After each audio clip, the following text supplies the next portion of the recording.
magandang araw po sa inyo. Coastal area po tayo ng Kabangan, malapit sa beach. Actually, yan na po yung beach. Okay, so this property is considered second lot pero along Barangay Road, kita nyo naman, maluwag ang Barangay Road natin. May plaza sa harap, tapos may access kayo ng beach dito. Ito po, beach na yan, mga boss, di ba? So yan, nakita nyo sa drone shots natin, malapit lang po yan, siguro mga 50 meters from here, beach na yan, mga boss. Ito yung property. Yan. Okay, may existing na po na negosyo. May parentahan sa taas, mga boss. At strategically located, sabi ko nga. Ano na po yan? Marami nang bumibili sa tindahan nila. Kilala na po yan dito. Okay? About 16 meters ang kanyang frontage. And then about 12 meters siguro ang kanyang side. Nasa 200 square meters po ito, mga boss. Corner lot. As you see, po. Okay, so maganda po location nito.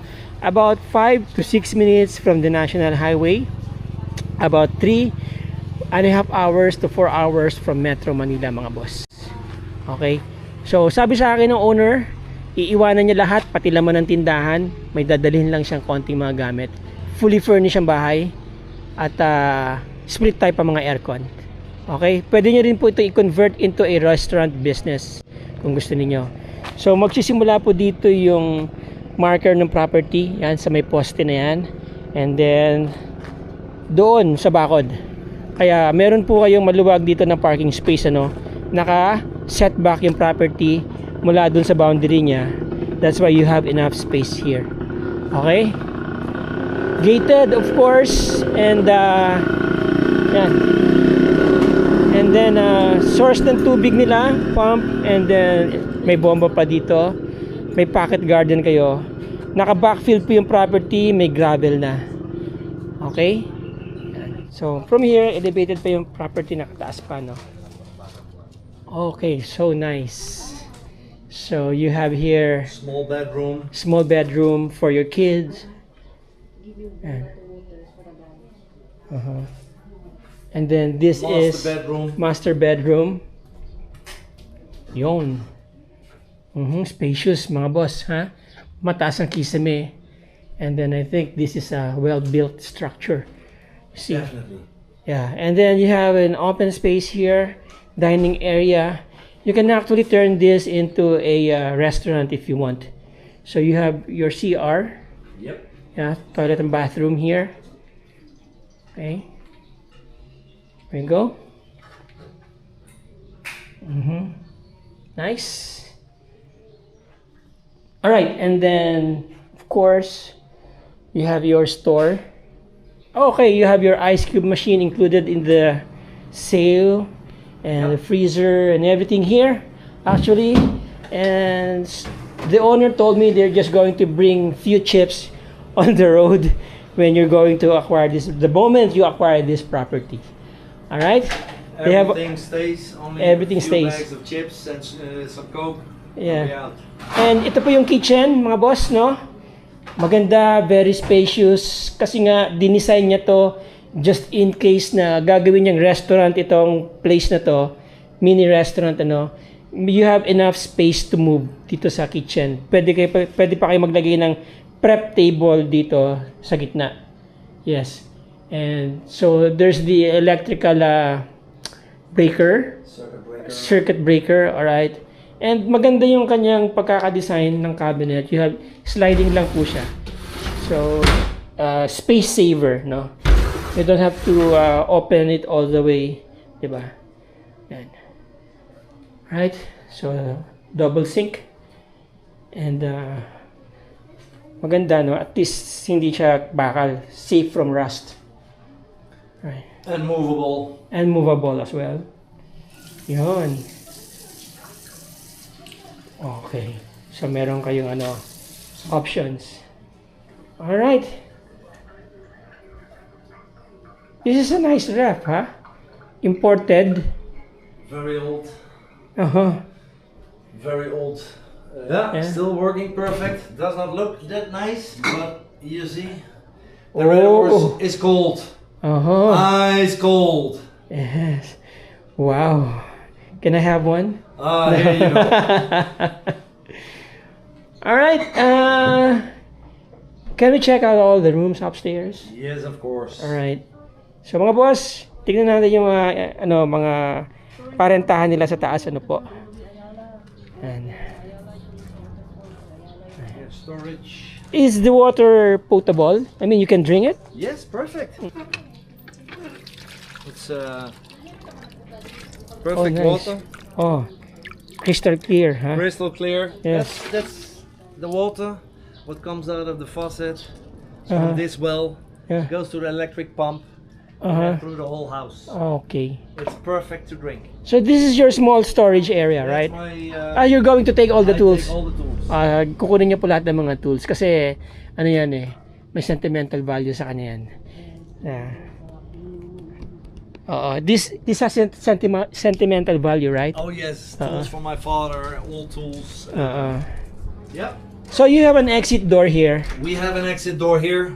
Oo. Yan. Ito na po yung kalye. Ayun na yung papunta ng beach, mga boss, 'di ba? So, corner lot nga po kayo. Okay? Oh, presko. You can feel the Beautiful view fresh to the air. mountains. Oh, may view kayo ng may partial view kayo ng mountain dito, mga boss, 'di ba?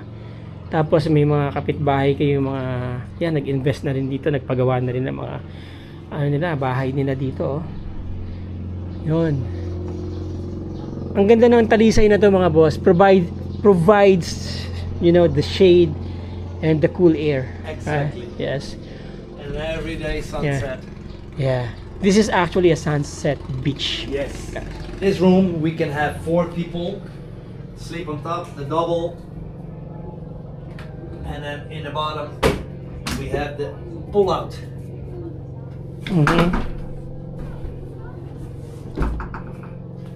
Air conditioning. How many horsepower? I think it's 1.5 horsepower. 1.5. Malaki. Maganda. Alright, and all rooms Air conditioning. have the same layout and sizes. This is the same as room 1. This is room 2. Room It's 2. exactly the same. Okay. Pull-out bed, double, and a single. Mhm. Air conditioning. Mm-hmm. These are the 2 smallest rooms. Mm-hmm. Then we come into the big dining Dining area. with the kitchen. Mm-hmm. Kitchen include. Everything stays in. Mm-hmm. Then we have room 3. This is more spacious. It's a bigger room. A bigger room, right? Single, Mm-hmm. double, 6 people. Air conditioning. Same 1.5 horsepower. Everywhere the same air cons. All right. And you have like 2 of that room here. We have 2 of this room. 3 of this. 3 of this. size. Okay. 2 in the front. With the view of the street. Yes. Yes. And you have the common toilet and bathroom. He and she.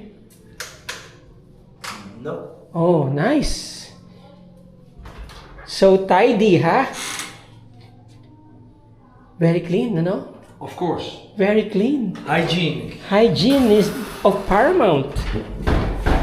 Oh, nice. Simple, functional, And clean. That's all you very need. important, clean. Right. Maganda, ah. Nice kitchen, mga boss. With a lot of lights so you Yes. can see what you do All right. when it's dark. Actually, the natural light is already good. Yes. Right. The, So how much is the rate of this room, the bigger one? the rates for the small room is 3K per night, For 4 heads, 4 packs. 4 packs. Okay. The 6-person room is about 5K, 6 packs. 6 packs. Additional packs. Take another room. All right. So you don't actually accommodate additional packs. They have to take another room. Kids are, yeah. Yeah. You know, Kids can fit in. You can stack a lot of kids in a double bed. Yes. And yeah, but we ask 3K for the small room. and 5K for the bigger one. If you want to rent the whole area, only 20K. Really? So for 22 hours, 22 hours, Yeah. right? Check-in time is Check in around 1 o'clock and check out 11. 11. Okay. So you give discount off peak season? During off Season, peak? yeah, it depends. And you have your, what do you call this? Catwalk balcony? The balcony. Here also room 4 and room 5. What's this? Aluminium. Aluminium? Okay. Yes. That's the more expensive wood look. Oh, right. Downstairs we also have the gold glass Aluminium. in the same aluminium frame.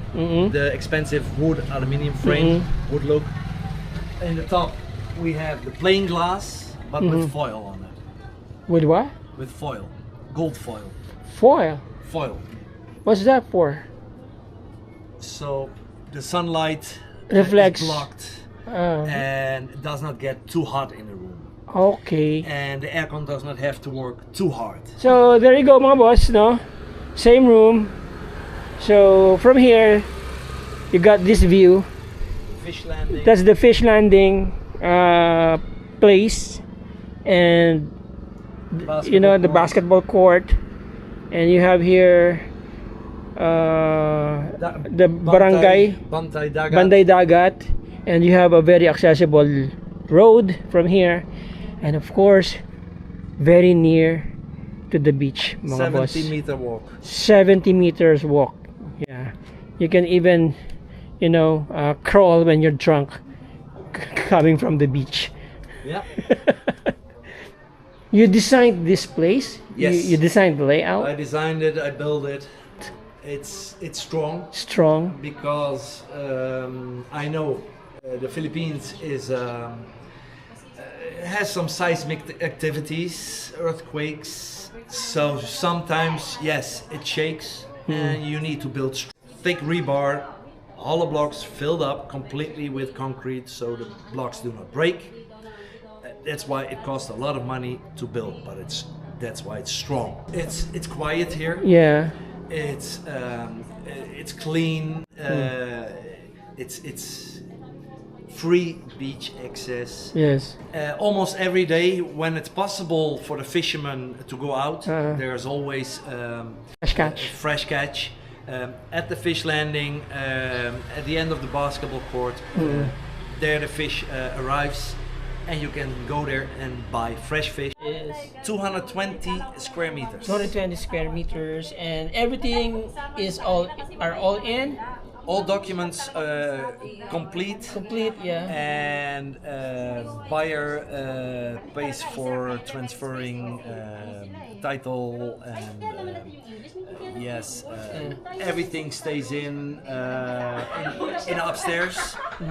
Everything stays, and in the shop everything stays. Only our private stuff like the dining area, the couch, TV, and our cabinets with clothing. And your tools, That's what, and my tools. Yeah. That's what we take. Okay. The rest stays. So, malapit lang kayo sa beach. Ayan po. This is about 3.5 hours to 4 hours drive from Metro Manila. About less than 5 minutes to the National Highway. Walking distance sa beach mga boss. Napakaganda ng lugar. Very strategically located. Landmark na po itong lugar na ito dito. Yun, pwede na kayo kagad mag-start ng business ninyo mga boss. Meron na kayong bumabalik sa pera na ibinayad nyo dito kung sakasakaling i-acquire nyo to. Alright? Now, yung mga interesado po dyan mga boss, you will meet Mr. Hans. Mr. Handsome? Alright. So, you will meet Mr. Hans. Kayo na po ang makipag-usap, makipagtawaran sa kanya mga boss. Mga sir, I'm just letting you know na meron pong binibenta property dito. Maganda yung lugar. At kung interesado kayo, nandiyan ang aking contact details mga boss, mga sir, nasa screen, nasa description din po ng video mga boss. And again, maraming salamat po sa inyong panonood. Maraming salamat sa inyong time. At maraming salamat Sir Hans. Thank you very much. Let's be grateful every day mga boss, mga sir. Till the next video. Ciao.